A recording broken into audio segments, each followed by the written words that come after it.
తెల్లవారితే చక్రవర్తి అయి రాజ్యమునేలే రామయ్య తండ్రి మాటకై పదవిని బదలి అడవులకేగెనయా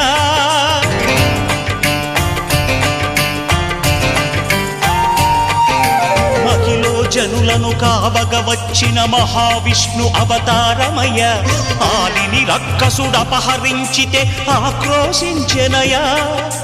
అసురుని త్రుంచి అమ్మను తెచ్చి అగ్ని పరీక్ష విధించెనయా సాగలి నిందకు సత్యము చాటగ కులసతినే విడనాడెనయ నా రాముని కష్టం లోకంలో ఎవరూ పడలేదయ్యా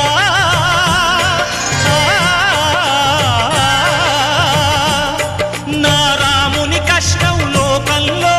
ఎవరూ పడలేదయ్యా సత్యం ధర్మం త్యాగంలో అతనికి సరిలేరయ్యా